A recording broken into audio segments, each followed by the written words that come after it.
Welcome to Every Night is Game Night, because we all love game nights with our family and friends. But when you play solo games, then every night can be a game night. Check us out along with other great podcasts at dicetowernetwork.com.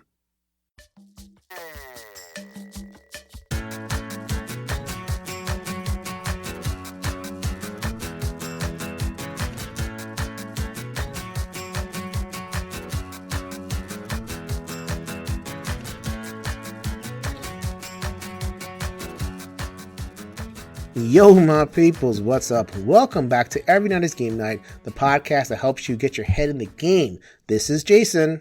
And this is Anthony. Welcome back, my friend. I know. It's been a really long time, and I don't remember how long, but it's been a while. You smelled strategies, so you had to come back on the pod.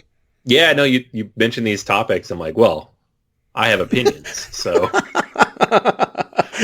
Brushing his fake fingernails against the side of his lapels, like, ooh, I have some opinions on strategy. Welcome back, my friend. Both directions. Yeah, no, thanks.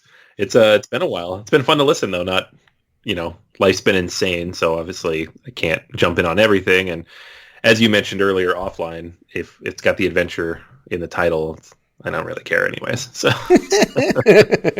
there's only so much time. But in case you are interested, Anthony is over at Board Gamers Anonymous. They are continuing to release weekly episodes. Anthony, give us a little bit of an update of what's going on in the BGA side of things. Yeah, I mean, it's that time of year. All our big, once a year episodes are coming out. We just did our listeners' top 20. So we polled a couple hundred people and they told us their top 10s and we built an aggregate of that. That was kind of fun. Gave away a game to the winner there. We have our top 100 for episode 250. So I spent many, many hours the last 2 weeks rebuilding my top 100, and it changed a lot. So if you care, if you're into the big, heavy strategy games, my list in particular is probably pretty interesting this year because it was a lot of changes on it. Cool. And then, we have the end of the year stuff coming up. So for awards in a couple of weeks, we'll have our predictions for next year and all that good stuff. Yep, we just finished Top 100 commentary over on Board Game Geek. Kevin really helped us out every single year. He does his thing. We are going to build upon that. I'll say a little bit more after our break, but we have Liz here with the Liz We Trust segment. Liz, tell us about another awesome Kickstarter that you are perusing. Let's do it. Hey gamers, this is Liz Davidson from Beyond Solitaire, and I'm here to encourage your Every Night is Game Night acquisition disorder. This week I want to talk about 5 Minute Mystery from Wiggles 3D. 5 Minute Mystery is an intense, cooperative deduction game where you'll assemble clues and arrest a culprit, or try to. If you want a quick, light deduction game for yourself, or for you and up to 5 friends, you might have a good time with this one. A base pledge is about $27 plus shipping, and if this game sounds like a good one for you, make sure to have a look before the campaign ends on December 19th. Happy gaming. Anthony, are you still interested in what Kickstarter has to offer to you?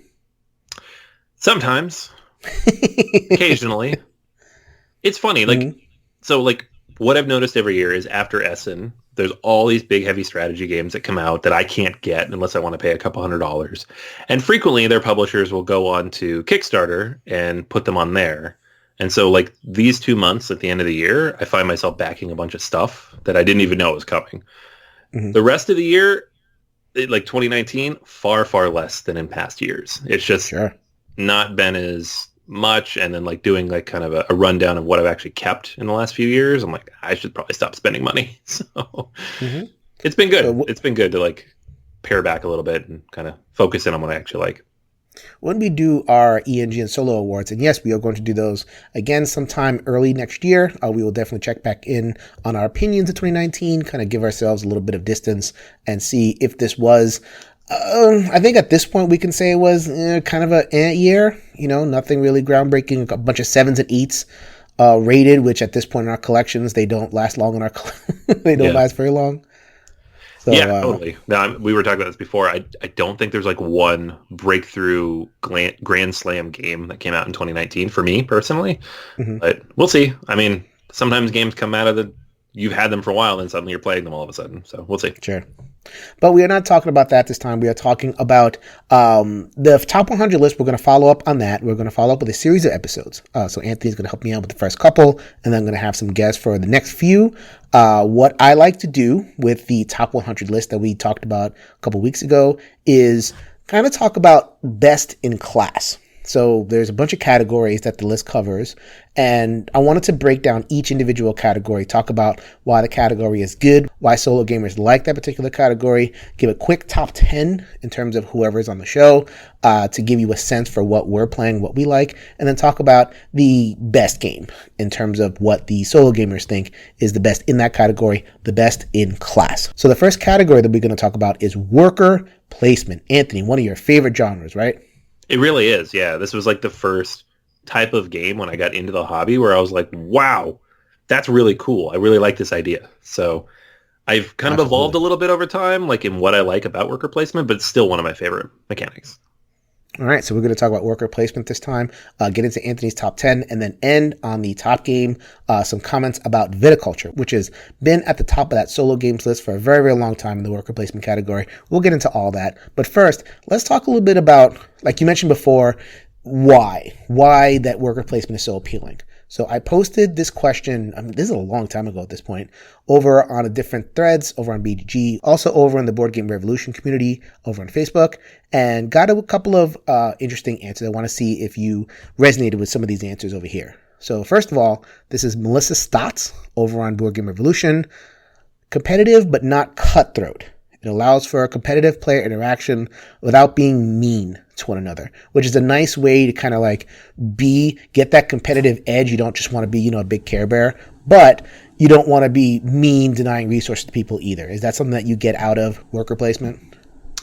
Yes and no. Okay. I 100% like the genre because it's interactive, where a lot of Euros aren't as much, but I think when we get to my list, some of these are kind of mean. So you can be pretty mean with worker placement if you know how to, if it's the right game, I guess. I guess in terms of the meanness, I don't want to spend too much time on this, but I think what's meant is that like a real gotcha game, like a real take that type game, can deny you entire turns, can deny you resources at critical times, deny you like giant chunks of resources that undoes whatever you've done. So I don't think I've played a lot of worker placement that goes that far.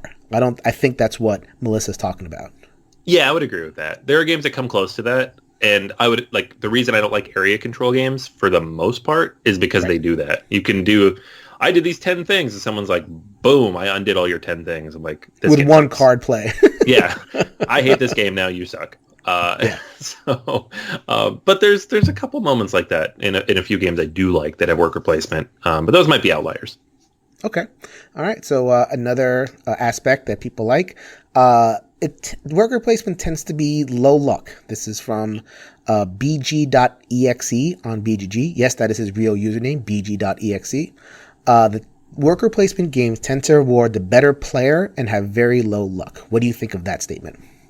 Yeah, definitely. Yeah, and one of the things about them is everything seems to be open, And while there might be cards in your hand or certain elements that other people can't see, most of the time everything you're doing is out there where everybody can see it.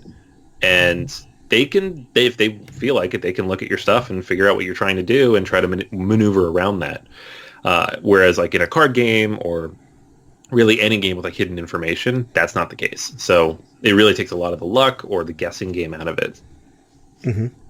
All right, and I got this one from Anthony Chatfield. Yes, I don't know if you remember, I asked you this question about 6 months ago. It was a while back, yeah. And this is the answer that you gave. I like the push your luck aspect of worker placement. You can often try to line up a chain of events that get you a bunch of stuff, but you risk someone blocking your chain and getting nothing. Yeah, this is the coolest part, because as a strategic gamer, you look at the board, you look at your cards, you look at your components, and you think, okay, if I do this, then I do this, then I do this, then I do this. That would be amazing. But if anybody else around this table does that, or that, it breaks my chain. So now I have to think of contingency plans. And ultimately, the best feeling you can get in one of these games is when that exact chain works, that you get to do all the things you want to do. Mm-hmm.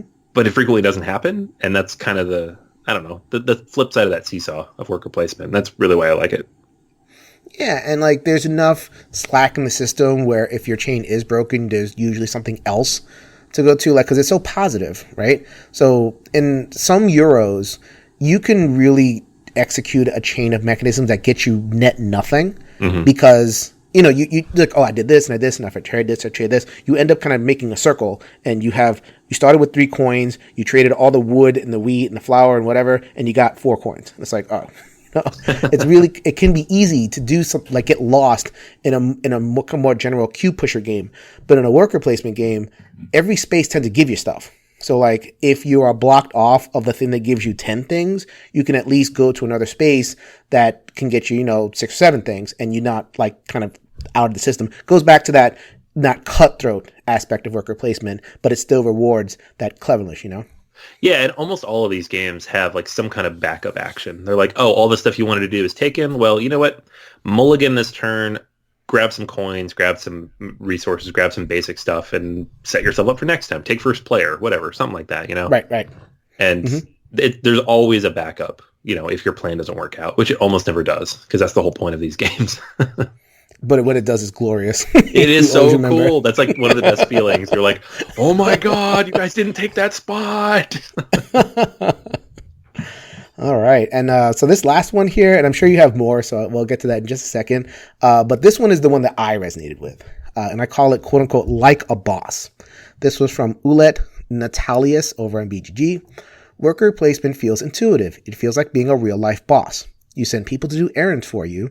You have a limited number of people to use, and sometimes getting to a spot first gets you more stuff. It's like action selection in reverse, only the actions are on the board in a shared space, and you are claiming that action, quote unquote, like a boss. So I resonated with that so well because, like we've been over this many, many times. I need to imagine something, and I don't need it to be like a whole big flowery story. But when it comes to worker placement, there's a lot of worker placement games that I do like. I love that feeling of having a little army of people. And in many worker placement games, you grow you have more and more people as you play the game. You could buy more workers.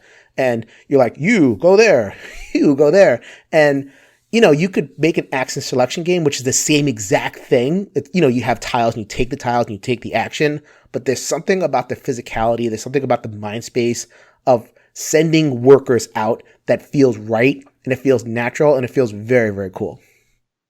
I don't think I've ever thought about it that way. That's such a thematic gamer way to think of it, which is awesome. It totally is. And I guess that's why worker placement games kind of cross over both ways, because it can be somewhat thematic a little bit if you think about it right.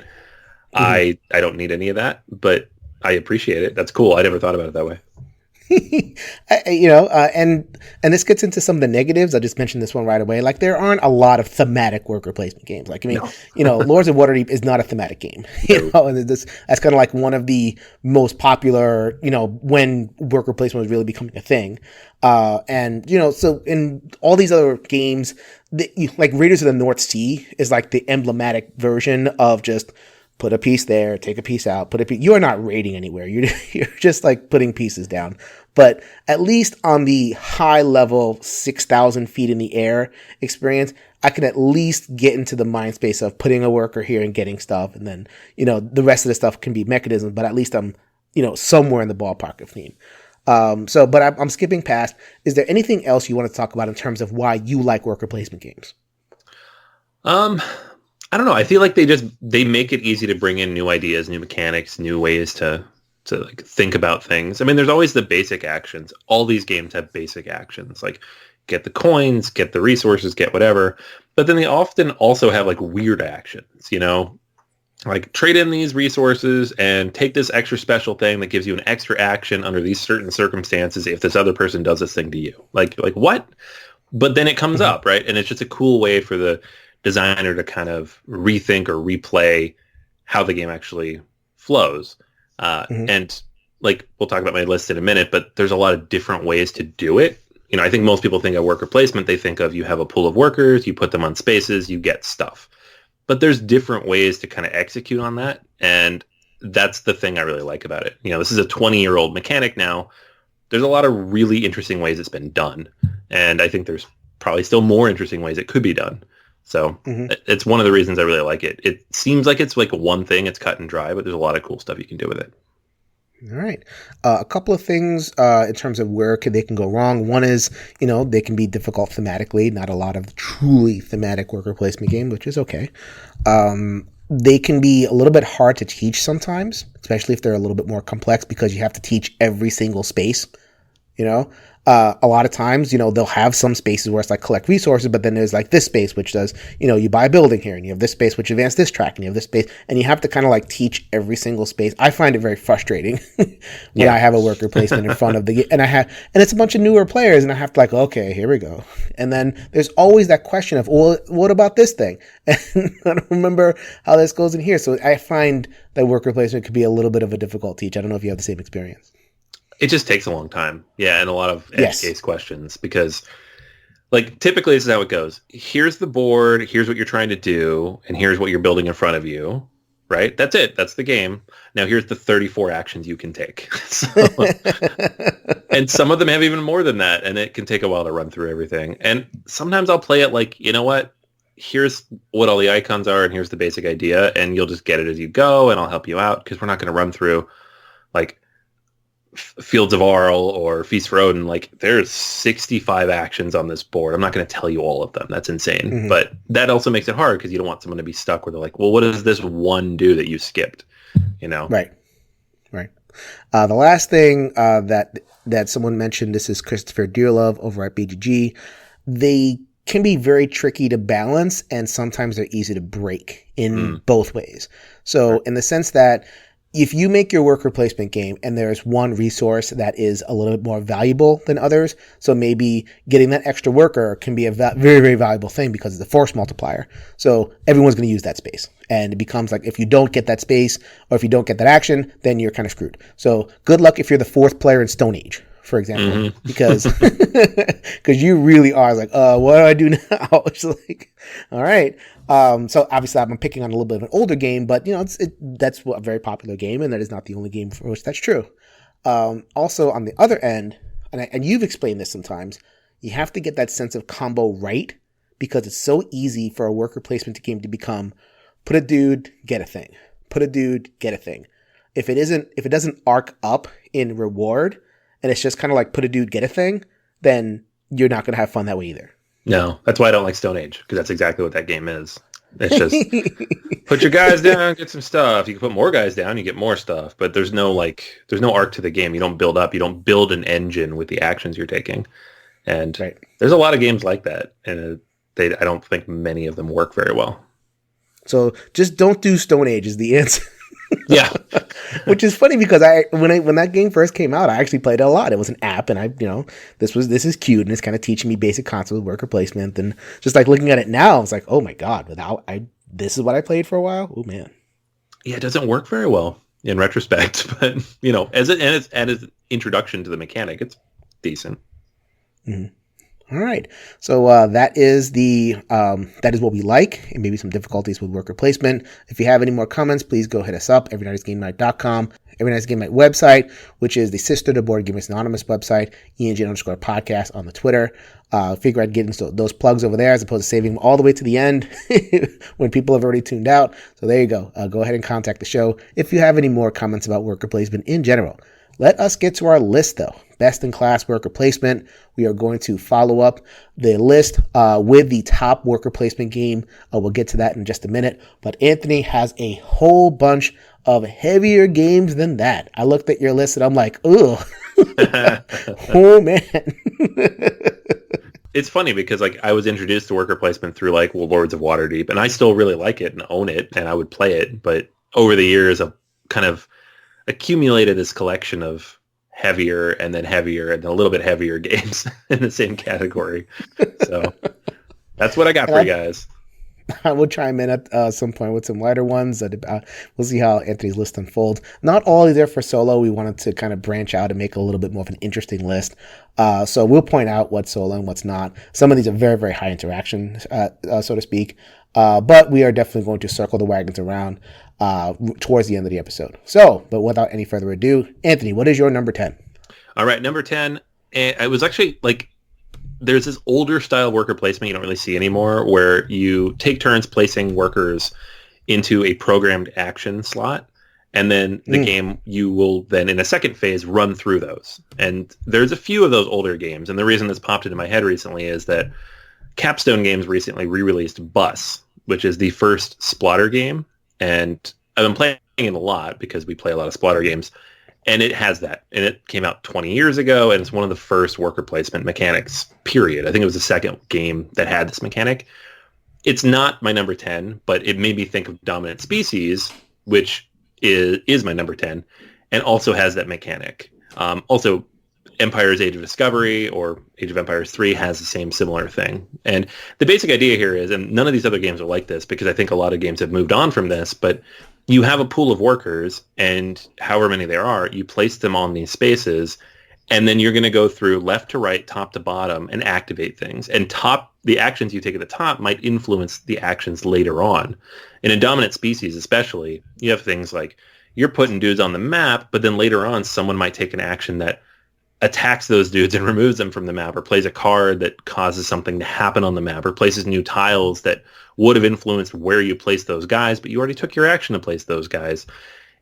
It introduces this whole new concept and how to think about where you place things, how you place things, how often to use your actions, when to use your actions, and it's really, really cool.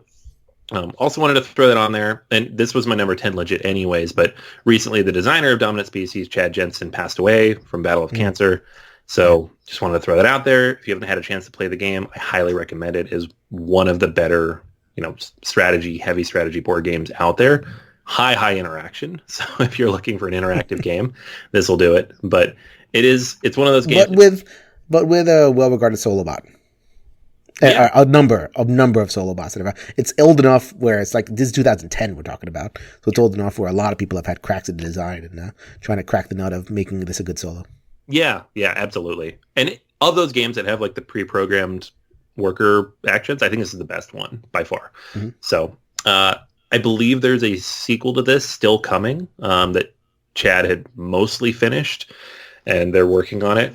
Obviously they're not talking about that. That's not important at the moment, but there's more content coming for this game and, in this universe. So want to bring that out there. This is one of my favorites. That's probably on the heaviest end of what I'm talking about today, but it's pretty solid.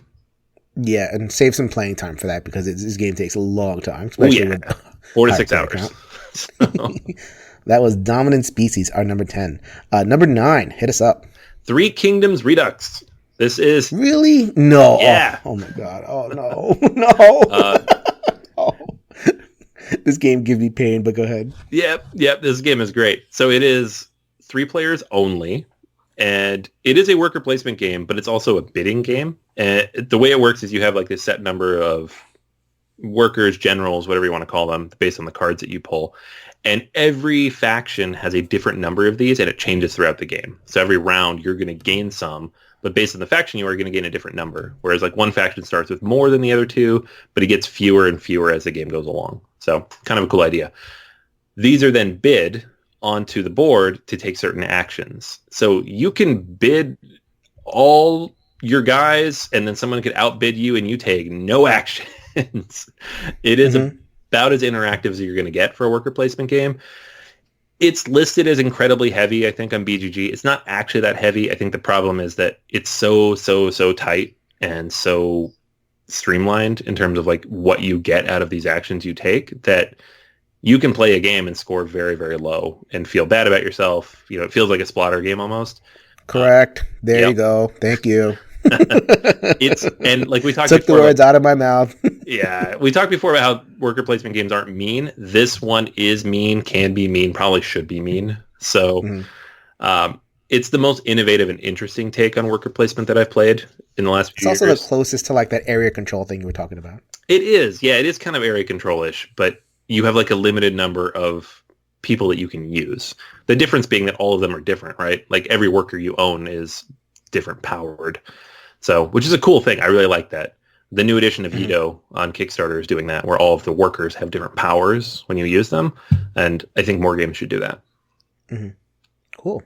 That was Three Kingdoms Redux. Well, not cool, but right. I've registered my displeasure. It's in my top 50. 3 players only.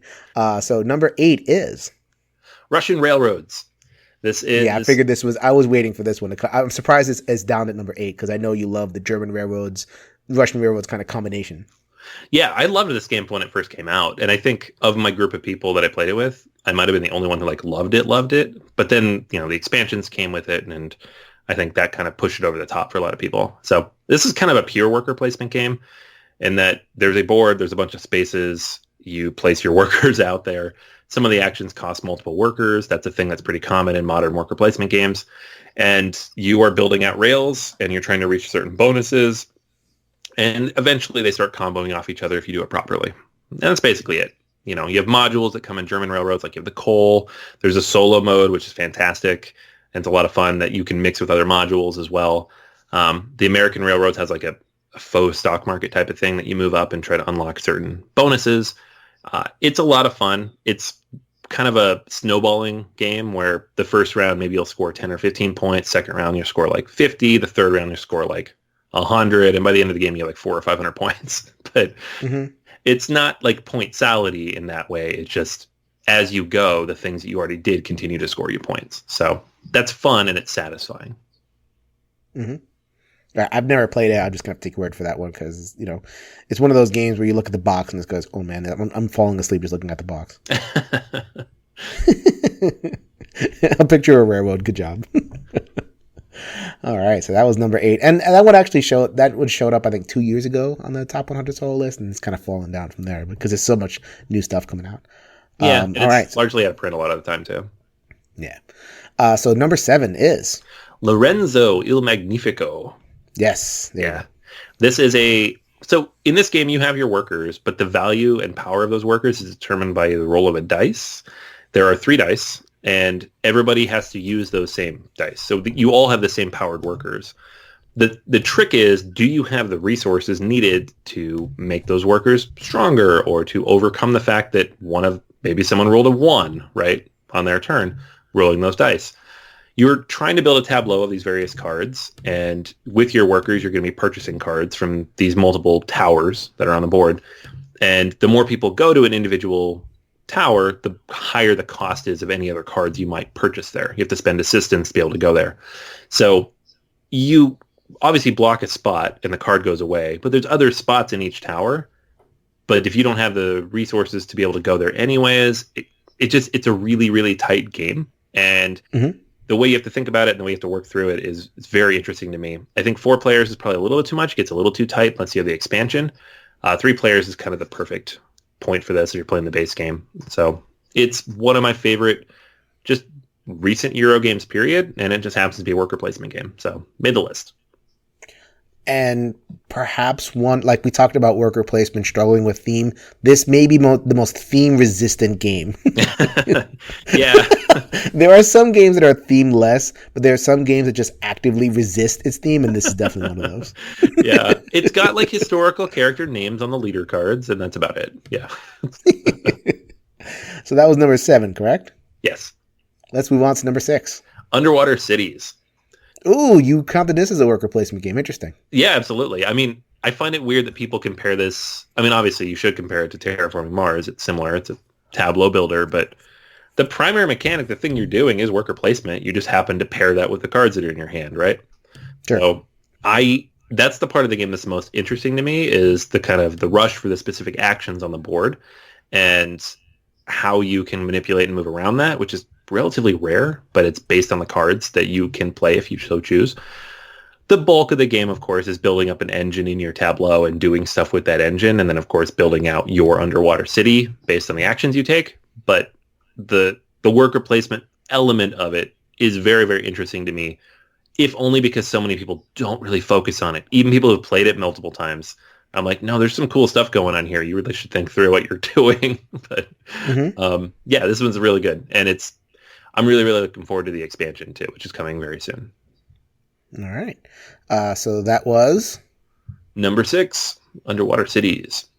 Beautiful. Okay, let's get to number... I liked Underwater Cities a lot. I actually rated this a 9 out of 10 personally because I just love the tableau building aspect to it. So I really shouldn't skip over it too much. However, I have yet to get my hands on a good Rio Grande copy.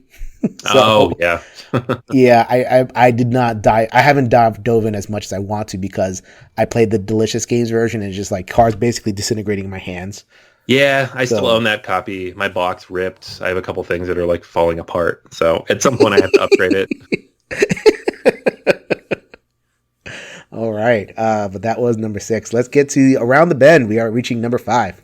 Number 5 is Anachrony. This is another big, Oh, there, heavy. yes. Oh yeah. Yeah, so this is from Mind Clash Games, and it is. I'm not even going to explain the theme because, I mean, it's thematic in what it tries to do because it's a Mind Clash game, but it's also insane and nonsense.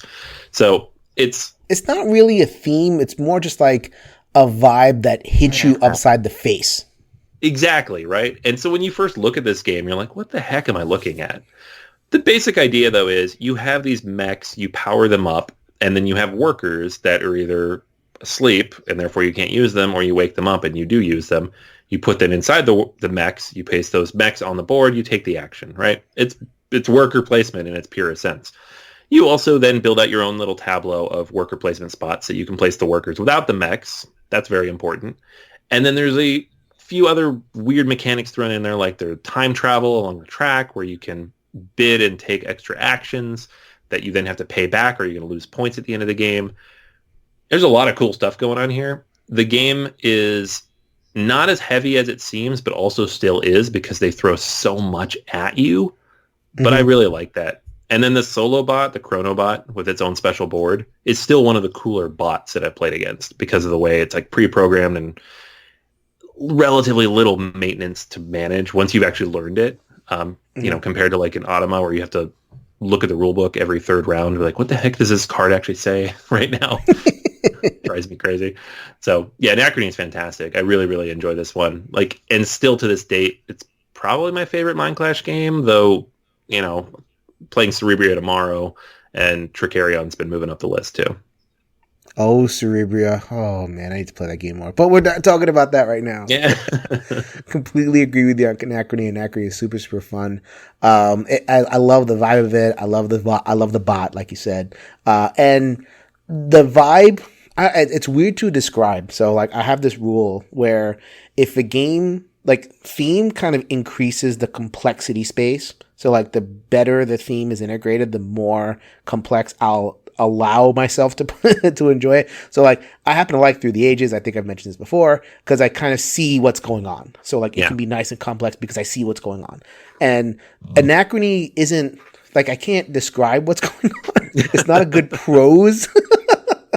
But it's like if it gave me acid and, you know, I'm just like tripping out watching something, I can almost like, because it's like this big time travel thing and, you know, you're rewinding time. I can get into it. I really enjoyed it. I have not played it enough, but my plays have been really, really enjoyable. All right, let's get to number 4. All right, number 4 is an oldie and a goodie for me, and it's almost borders on like the area control side of things, but you have workers, you're placing them. I'm calling it a worker placement game. It is Spirium.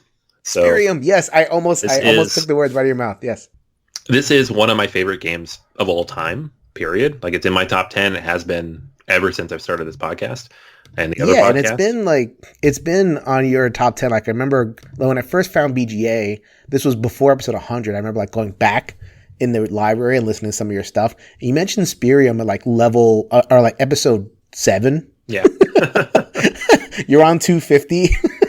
it was one of legit, like in the first 6 months of hobby gaming, it was one of the first games I played, and it's still one of my favorites. I don't play it nearly enough, but it's such a cool mechanic, and I'll describe like the 2 things that I love about it. One, you place your workers out basically to capture areas around certain cards that you want to be able to either take into your tableau or to use, because some of them are just one-time actions, and that increases the cost of taking that card for the second half of the round.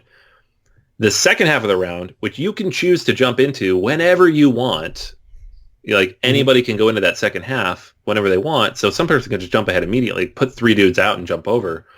Then you're taking your guys off of the board and taking actions, whether it's to take money because you can't afford the card that you're around, or to take the card itself and pay the money based on the number of workers around it.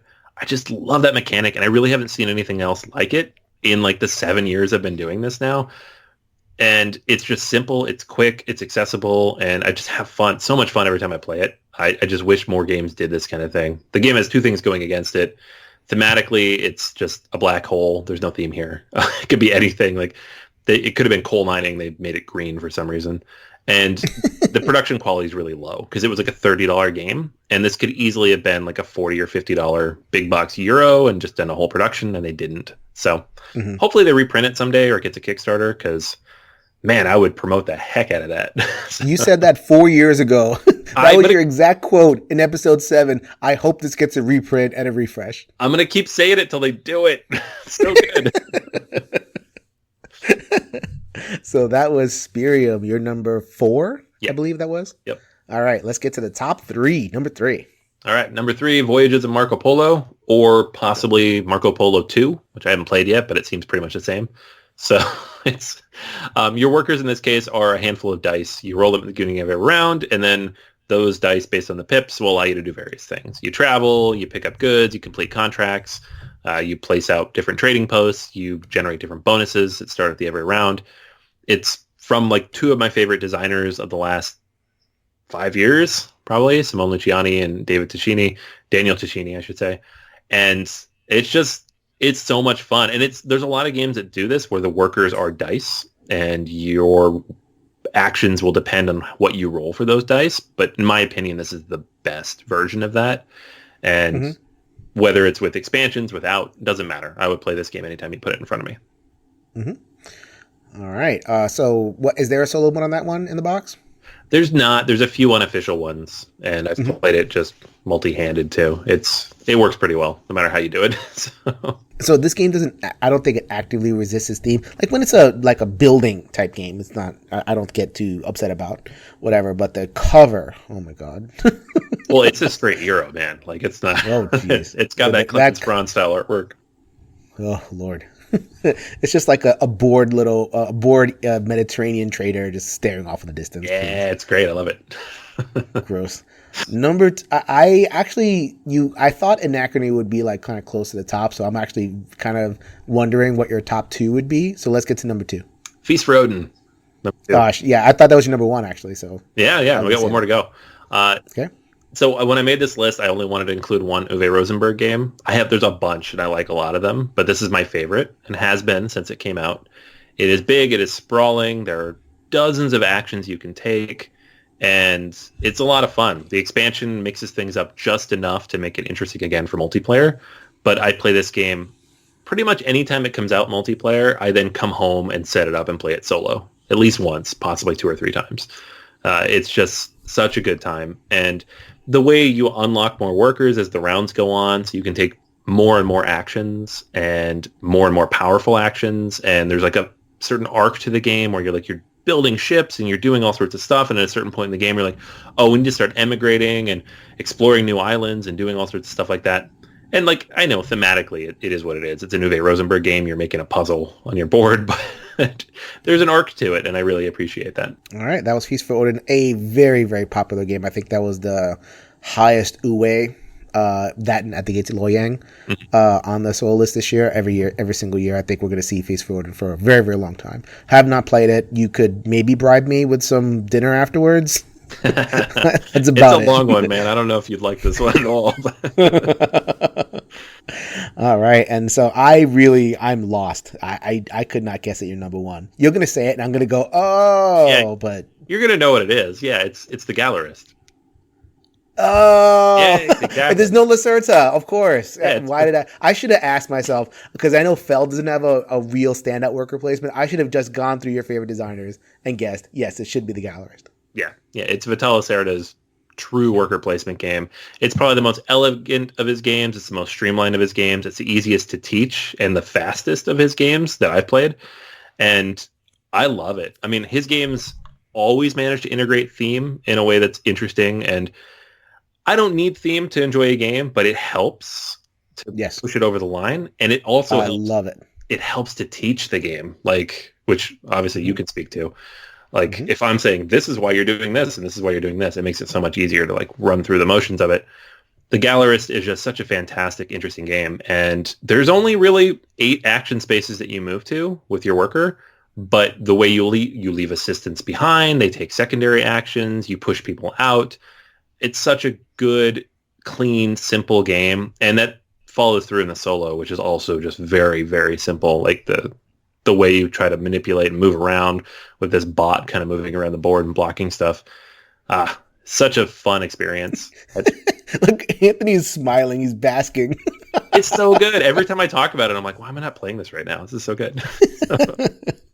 I love it. I absolutely love it. I adore the Gallerist. It follows my rule of if you give me a good theme, it can be as complex as you want, and everything makes sense. I'm buying the paintings, I'm going over here, I'm selling the paintings for more, and it's just everything is just beautiful.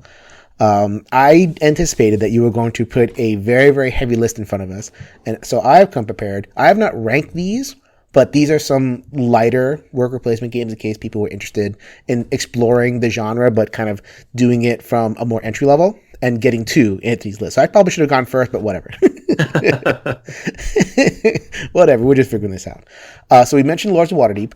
Lords of Waterdeep is, I guess, one of the earlier kind of popularizers of worker placement. It was my first hobby game. I've said this a couple times before on the podcast, but I was a big D&D guy. I played a ton of D&D when I was a kid, and then in my 20s and going into my 30s, I needed a game with that theme to transfer me over to the world of like hobby games, and that was it. I played the tar out of this game. Expansion is necessary. Lords of Waterdeep. It has been pretty much replaced by Champions of Midgard, especially with the Valhalla expansion. It is another game in which you kind of place, workers, and only this time the workers are dice, and you can roll the dice. You get like strength. You get to beat monsters and hike in the far mountains and go on X. You're not doing any of these things, but like at least it kind of tries a lot to evoke that sense. I know, Anthony, you still own Champions of Midgard, right? Yeah. I backed the last Kickstarter with all the extra stuff. I love this game. Yeah, but too light. Too light to make the top 10. It's too light, and I don't get to the table very often because obviously the group I gravitate towards, we play heavier games. But if there's a lighter person there, or if I know I'm going to like a general game group, I will bring it. Absolutely. And that Valhalla expansion, what it does is it kind of, so in the game, if you quote unquote fight things, you can actually lose workers. If they have Valhalla expansion, they die, quote unquote, they go to a separate space and you can recover them or, replace them, so to speak. So you get kind of this circular movement of your workers as opposed to kind of like, go and spend and go and spend.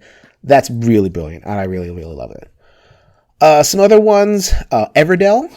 Everdell is a worker placement / tableau builder. Could be in our next episode. I may mention it in the next episode. Who knows?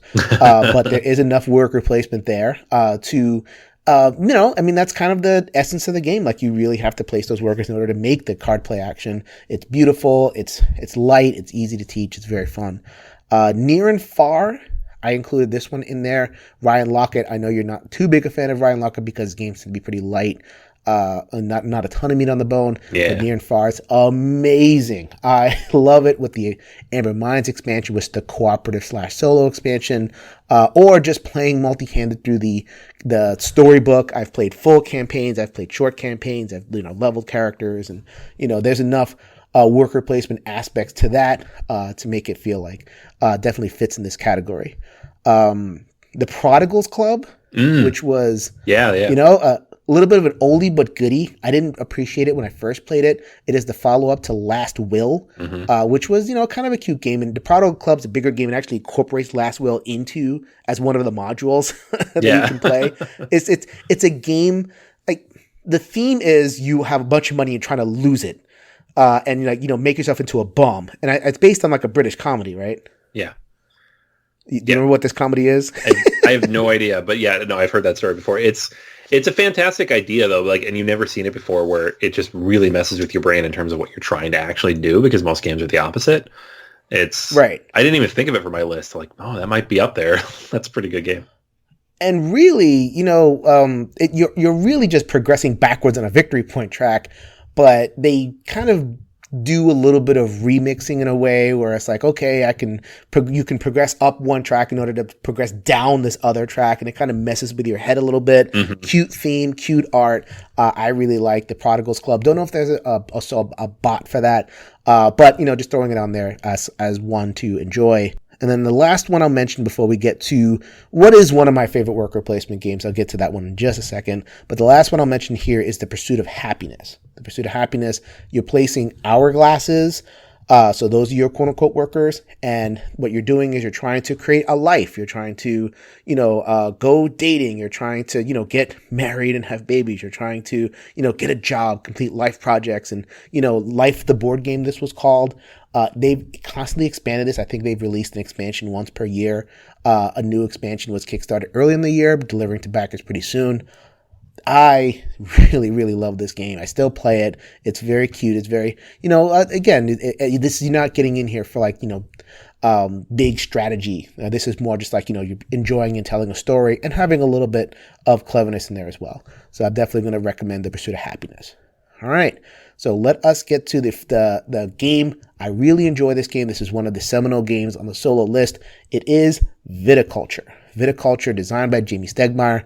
I believe his first published game through Stonemaier Games. I think so, yeah. This came out even before Euphoria.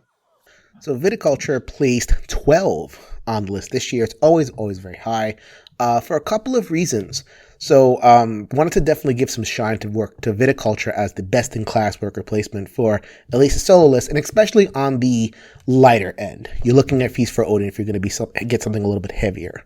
But we talked about how a couple of things can go wrong in worker placement, and one of them is that they are hard to teach. Viticulture is easy to teach. It is a vineyard, and you are growing grapes and turning them into wine.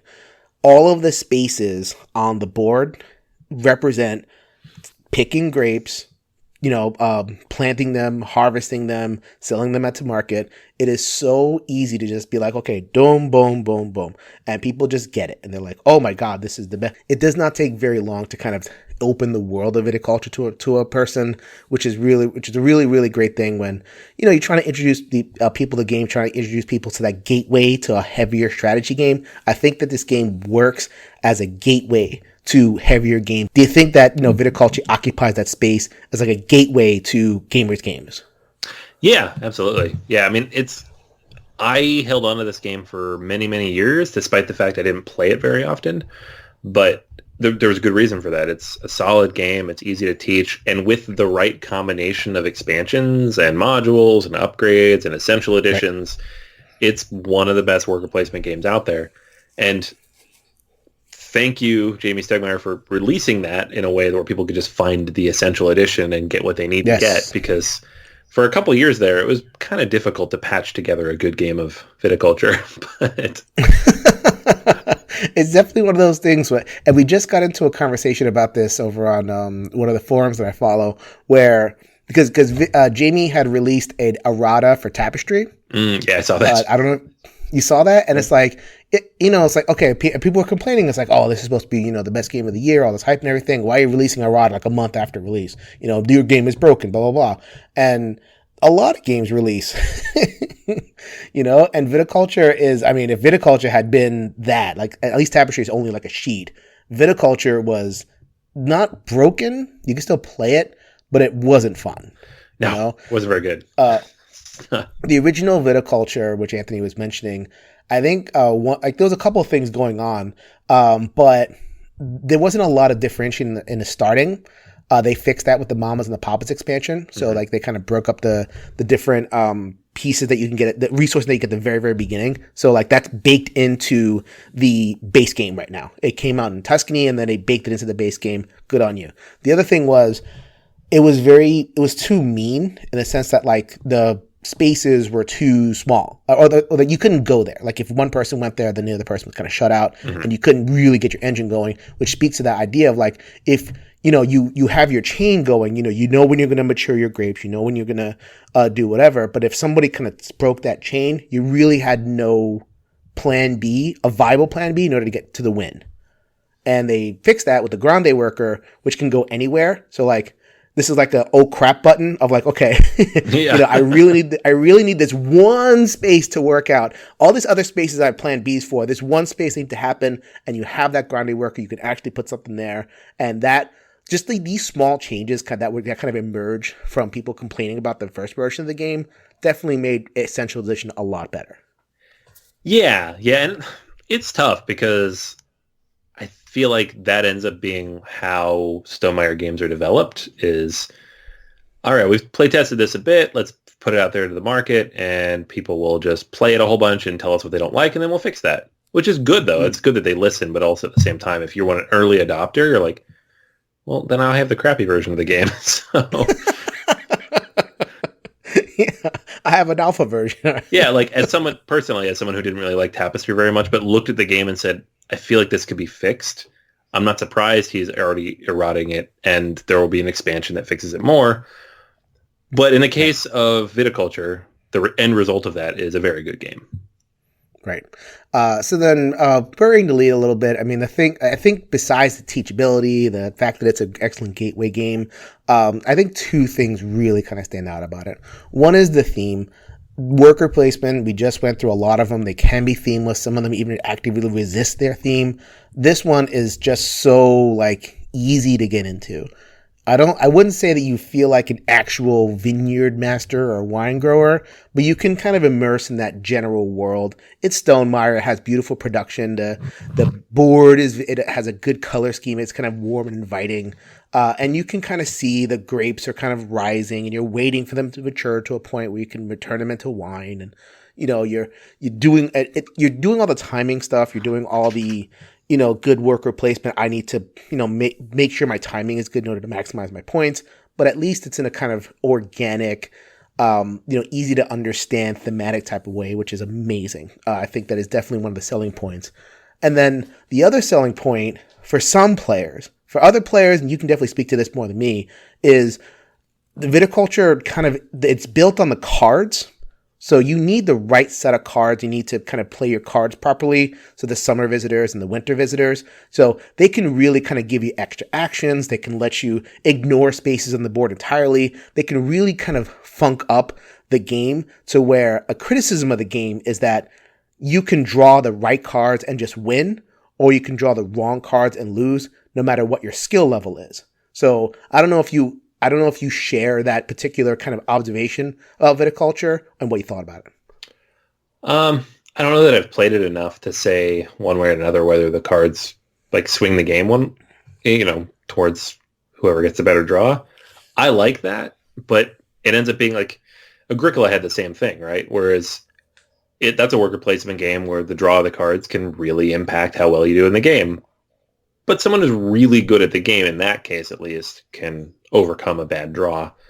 Mm-hmm. I feel like Viticulture is probably along the same lines. And they've released, a few card upgrades along the way, like the Tuscany cards, as well as like the Visitors of the Moor, the Uwe Rosenberg cards. Mm-hmm. Those make it not quite as insane.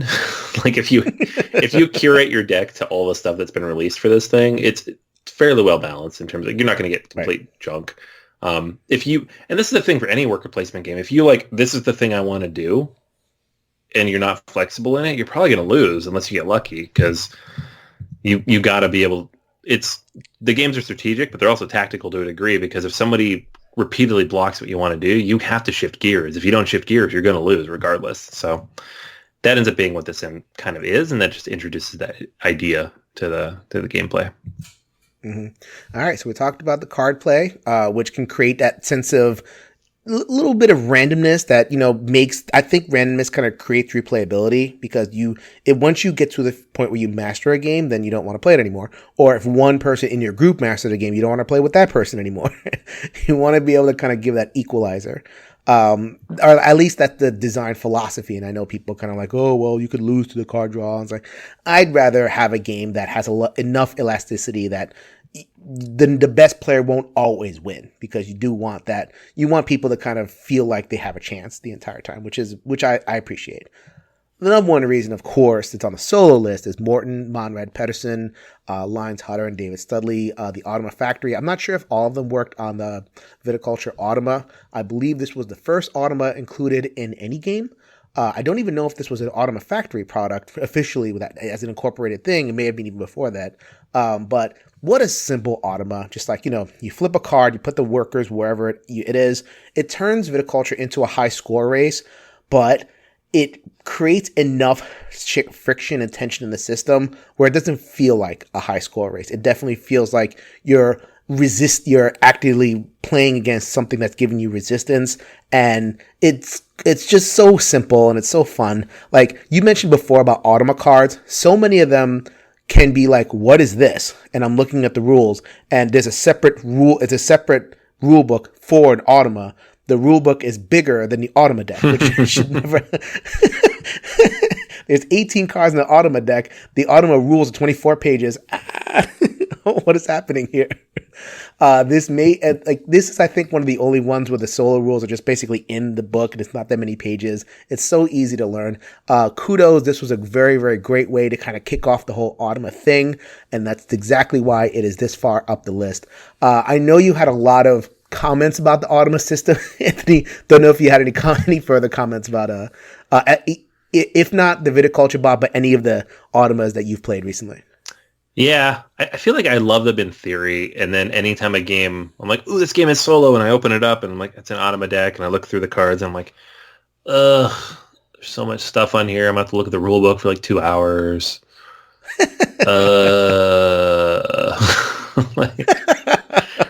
Some are better than others. You mentioned before the Gaia Project Automa being a really good one. Yeah, that one's not too bad. Yeah, and it works pretty smoothly. And some of them really do. Like, you don't only have to look at a couple things. Like the Tapestry one, for all the things I don't like about the game, the automa deck, it's fairly simple. You just place 2 cards down, match up 2 or 3 symbols, and you're good. Some of them, though, they're like, here is 12 pieces of information. Go figure it out. And you're like, I don't want to do that. I just want to play the game. I don't want to spend more time on the automa's turn than my own turn, you know? That's my line with these things. If I have to do that, I'm not going to do it. I'm just not. And not because you're making decisions for the automa, just because you're trying to figure out what the symbols mean. Exactly. There's no decisions. I just have to interpret it. And I'm sure if I did it 40 times, I wouldn't have to do that anymore, but I'm not going to get there.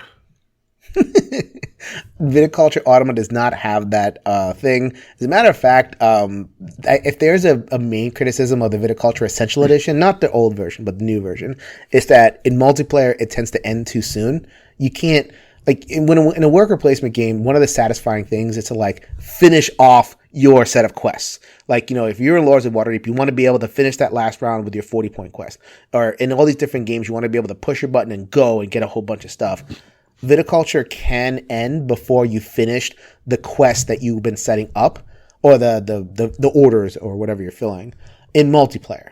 In solo, that automa is going to, like, I always, in my wins, and I don't win often, but in my wins, it's always in the last turn. I'm always kind of timing it. I'm able to time it so that I can just fill up my orders and get that satisfying punch. I love it. The Viticulture solo is just such an amazing experience. But I mean, I understand you're such a connoisseur, man. And the tastes have gotten so much heavier that you've moved on. What would you say, like, what would your favorite light worker placement, game be? Like, I guess like, towards the light to midweight. What a good question. I don't know. I think Champions of Midgard probably. It's the one that's still on my shelf. Viticulture I sold recently. Lords of Waterdeep is in the basement in storage because I haven't played it in a long time. But Champions is still there. I bring it out, you know, when I know the group is right for it. Yeah. All right, so that was a whole episode on worker placement, best in class. For solo, it's Viticulture. Anthony gave you his top 10. I gave you my opinions on the games that I enjoy. Hopefully you enjoyed that, and hopefully you enjoyed the kickoff to this series of episodes that will take us through the rest of the year. I may dot in a couple of like review-oriented episodes just because I have some stuff on the pile. But for the most part, we're going to run through some categories. Next episode will be strategic card games, another favorite of Anthony's, right, my man? Oh, yeah. Love me some card play. So until next week, this is Jason. And this is Anthony. Reminding you to go ahead and grab a solo game off of that shelf and let's make every night a game night.